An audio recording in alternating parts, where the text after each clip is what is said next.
नमस्कार दोस्तों, स्वागत है आपका मेरे यूट्यूब चैनल में। दोस्तों, एक कहावत है कि कर्म तेरे अच्छे हैं तो किस्मत तेरी दासी, और नियत तेरी अच्छी है तो घर में मथुरा काशी। शायद मैं उसको अच्छी तरह से ना बोल पाया हूँ, उसके लिए क्षमा चाहता हूँ। और पर ये मुझे काफ़ी अच्छा लगा। और मैं फिर आज रिसेंटली अभी प्रारब्ध के बारे में पढ़ रहा था, तो मुझे काफ़ी शॉक्ड हुआ कि कैसे हमारे प्रारब्ध बनते हैं और कैसे फिर इस जन्म में हम उसको कैरी फॉरवर्ड करके लेके आते हैं, और उसी के अनुसार हम इस जन्म में सुख या दुख भोगते हैं। ये विषय स्पिरिचुअलिटी का है। अगर आपको इसमें समझने में थोड़ा सा अटपटा लगे तो कोई बात नहीं, धीरे धीरे हम समझेंगे, क्योंकि मैं भी धीरे धीरे समझ ही रहा हूँ। कर्मों को, प्रारब्ध को, ये सब समझने की कोशिश भी कर रहा हूँ। मैं इसमें कोई एक्सपर्ट नहीं हूँ, और फिर भी जितना मुझे मेरी समझ के अनुसार आपको समझा पाया, तो इसमें आपकी भी हेल्प हो जाएगी और मेरी भी हेल्प हो जाएगी। मुझे समझाना आ जाएगा, आपको समझना आ जाएगा। ठीक है, तो चलते हैं। तो जैसे हमने पिछले जन्म में कुछ भी कर्म करे, उसके अनुसार हमारे बनते हैं प्रारब्ध। यानी इस जन्म में अच्छी, यानी उस जन्म में हमने कुछ खराब कर्म करे, कुछ अच्छे कर्म करे। अब इस जन्म में हम उसको कैरी फॉरवर्ड करके लेके आएंगे। फिर यहाँ पर हम सुख या दुख भोगेंगे। यानी कि एक व्यक्ति बहुत ज्यादा सुखी है, एक व्यक्ति बहुत ज्यादा दुखी है। अब इसके कारण और भी कभी और भी हो सकते हैं कि इस जन्म में उसकी क्या सोच रही है, और इसके कारण दूसरा स्पिरिचुअल लेवल पे ये भी हो सकता है कि उसके पिछले जन्म में कैसे कर्म रहे। अब आप किसी को जज करने की कोशिश ना करें जो भी दुखी है, तो उसको आप ये ना बोलें कि इसके कर्म खराब है। नहीं नहीं नहीं नहीं, ऐसा नहीं। फिर आप किसी के प्रति ऐसा सोचेंगे तो आप अपना एक और कर्म बना लेंगे। यानी मन वचन कर्म से आप जो भी एक्शन लेते हैं, उसके अनुसार हमारे कर्म बन जाते हैं। अगर हमने किसी के प्रति खराब बोला या खराब सुना, और खराब हमने उसके प्रति कुछ सोच करी, कोई शब्दों से, अपने एक्शन से, तो हमारे वहाँ पर कर्म बनते हैं। यानी हमने पीठ पीछे किसी की बुराई नहीं करनी, क्योंकि हमने वहाँ पे अपने कर्म नहीं बनाने, नए कर्म नहीं बनाने। और हमने किसी को कुछ खराब शब्द भी नहीं बोलने हैं जिससे हमारे कर्म खराब हों। यानी हर किसी को अपनी जिंदगी में सुख शांति समृद्धि चाहिए। इसी के लिए तो हम दिन रात मेहनत करते हैं, और फिर उस मेहनत को हम जाया ही क्यों करें किसी के बारे में नफरत करके, किसी के बारे में खराब बोल के। यानी हम सभी एक स्पिरिचुअल बीइंग हैं। और एक और वीडियो मैंने कहा था कि जैसे हम आगे बुक्स पढ़ते हैं, लोगों की जीवनियाँ पढ़ते हैं, और अपने माइंड के बारे में समझते हैं, सबकॉन्शियस माइंड के बारे में समझते हैं। यहाँ पे एक बात एक और क्लियर हो जाती है कि सर्टेन लेवल पे हम एक सभी एक दूसरे से जुड़े हुए हैं। यानी सबकॉन्शियस लेवल पे हम सभी जुड़े हुए हैं। जो भी हम किसी के प्रति कुछ खराब शब्द भी बोलते हैं या खराब फीलिंग भी रखते हैं, तो उसको वहाँ पे आभास होने लगता है। आप इसको आप बोलेंगे ऐसे कैसे? जरा यूं सोचिए, आपने कभी किसी के बारे में सोचा, या किसी के बारे में आपने सोचा कि उसका फोन यार काफी दिनों से नहीं आया, तो सडनली उसका फोन आ जाता है, और सडनली वो आपके घर की डोरबेल बजाता है, तो आप कहते हैं यार अभी मैं आप ही के बारे में सोच रहा था। आपका जीवन बहुत लंबी उम्र है आपकी। तो यहाँ पे एक बात क्लियर हो जाती है कि हम सभी जुड़े हुए हैं, सभी स्पिरिचुअल बीइंग हैं। तो फिर हम किसी के बारे में कुछ खराब ना सोचें अपने मन वचन कर्म से, क्योंकि हम सभी यहाँ पे कुछ ना कुछ लर्निंग करने के लिए आए हैं इस धरती पर। कोई अपने जीवन की रेस में कोई आगे है, कोई अपने जीवन की रेस में कोई पीछे है। तो जो 100 किलोमीटर आगे है, जो अभी 10 किलोमीटर पे ही है, तो इसको हमने ये नहीं समझना चाहिए वो मेरे से बहुत आगे कैसे चला गया।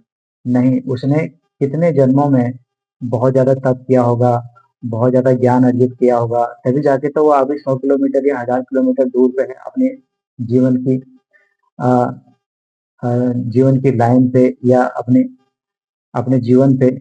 और आप अभी 10 किलोमीटर ही चल रहे हैं अपने जीवन के हाईवे पे। तो आप कभी भी किसी से, पहली बात, कभी भी किसी से कंपैरिजन नहीं करना, यार वो मुझसे इतना आगे क्यों चला गया, मैं अभी ऐसा क्यों हूँ, क्यों नहीं, कैसे, और कैसे ईश्वर करते हैं, ये ब्रह्मांड करते हैं, क्योंकि उनकी सभी के लिए कुछ ना कुछ योजनाएं हैं। वो योजनाएं हालांकि हमें जब इस धरती पे बर्थ लेते हैं हमें मालूम पता होती है, पर हम किसी कारणवश हम यहाँ पे उसको याद नहीं करते, वो विषय अलग है। जैसे जैसे हम वीडियो में आगे बढ़ेंगे तो मैं भी समझने की कोशिश करूंगा और आपको भी समझाने की कोशिश करूंगा। फिर एक बात कह देता हूँ, मैं कोई इस विषय में कोई एक्सपर्ट नहीं हूँ। हाँ, जितने भी बुक्स मैं स्पिरिचुअलिटी से रिलेटेड पढ़ता हूँ तो मैं उसको समझ रहा हूँ अपनी लाइफ में, मैं उसको इम्प्लीमेंट करने की कोशिश कर रहा हूँ और आपको भी समझाने की कोशिश कर रहा हूँ, ताकि हम सभी जीवन में आगे बढ़ें। क्योंकि हमारा सभी का ये जन्मसिद्ध अधिकार भी है, क्योंकि हम अच्छी हेल्थ चाहिए हमको, अच्छी वेल्थ चाहिए हमको, और अपनी लाइफ में सुख शांति समृद्धि चाहिए। तो अपने फिर बात आती है कि अपने कर्मों को सही करें। आप कर्मों को बैलेंस करने के लिए लोगों की सहायता कीजिए जिसको सहायता की जरूरत है। और अब अभी आप सहायता नहीं कर सकते, कम से कम उनको अच्छा तो बोल ही दीजिए, और ताकि उसके चेहरे पे एक मुस्कान ही आ जाए। क्योंकि किसी के चेहरे पे मुस्कान लाना भी एक बहुत बड़ी बात होती है। ये मैं अपने आ, मेरा मानना है कि किसी को अगर आप एक मुस्कुराहट भी किसी के चेहरे पे आप ला दिए तो आपका वहाँ पे एक कर्म बन गया आपका, यानी अच्छा कर्म। यानी आपने अपने बैलेंस अपने पे एक, यानी इसको यूं कह लीजिए, आपने दो गुल्लक रखे, एक में आपने खराब कर्म रख दिए, एक में आपने अच्छे कर्म रख दिए। अब जिसमें गुल्लक का वजन ज्यादा होगा वैसे ही आपका जीवन होगा, और दूसरे गुल्लक का खराब कर्मों का वजन अगर ज्यादा होगा तो ऐसा आपका जीवन होगा। सिंपल ये उदाहरण है। और दूसरी चीज ये, किसी से कोई भी अगर आप सहायता लेते हैं, कोई भी सर्विसेज लेते हैं, या उसको अपनी क्षमता अनुसार उसको पे जरूर कीजिए। कभी किसी से ना फ्री में किसी को कुछ दें, ना फ्री में कुछ किसी को से कुछ लें। इससे आपके कर्मों में, आप समझ रहे हैं, फिर एक बार कर्म बन जाते हैं।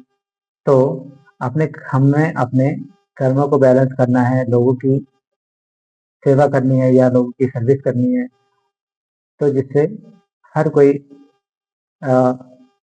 स्पिरिचुअल बीइंग अपने जो स्पिरिचुअल ग्रोथ कर रहा है उस पर वो आगे बढ़े। और उम्मीद है आपको इतना कुछ समझ में आया होगा और मेरा समझाना आपको अच्छा भी लगा होगा। तो अगर नहीं भी लगा तो कोई बात नहीं, दूसरी वीडियो में हम फिर समझेंगे। और तब तक के लिए अपना ख्याल रखिए और लाइक शेयर कीजिए जिसको ज़रूरत है। आप समझते हैं कि यार वो भी आगे बढ़े, उसके भी लाइफ में खुशियाँ आए, वो भी प्रोग्रेस करें। और फिर एक बार फिर अपना ख्याल रखिए और कमेंट ज़रूर कीजिए कि आपको वीडियो कैसी लगी, और आप कौन सी एक ऐसी चीज़ लोगों के लिए करना चाहते हैं जो आपको करके अच्छी खुशी प्रदान करें। हाँ, एक एक और बात जाने से पहले एक और बात बता दूं कि अभी सर्दी आने वाली है, आप लोगों की हेल्प कर सकते हैं। आप कुछ भी उनको कंबल इत्यादि दे सकते हैं, या और कुछ अपनी क्षमता अनुसार जो आपको अच्छा लगे। अब देने का मतलब ये नहीं आप दिए जा रहे हैं और आपकी फीलिंग बहुत बेकार है, आप मन मन में सोच रहे हैं यार इतना पैसा मेरा चला गया, ऐसा कैसे चला, ऐसा ये हो गया, चलो दे देते हैं। नहीं, जो देने से आपके मन में की फीलिंग अच्छी रही वो आपका देना है। और आप देने के बाद अगर आपके मन की फीलिंग खराब रही तो वो देना बेकार है। क्योंकि हमको बाहर से कोई, ऐसा नहीं है कि मैं बाहर को किसी को खुश करने की जरूरत नहीं है। आपको जो अच्छा लगता है, आपको किसी की सहायता करके अच्छी लगती है तो आप सहायता कीजिए। अगर आपको किसी का सहायता करके खराब लगता है तो आप समझदार हैं। तो उम्मीद करता हूँ वीडियो आपको पसंद आएगी और कमेंट जरूर कीजिए। तब तक के लिए अपना ख्याल रखिए, मिलते हैं नेक्स्ट वीडियो में। Thank you, bye bye.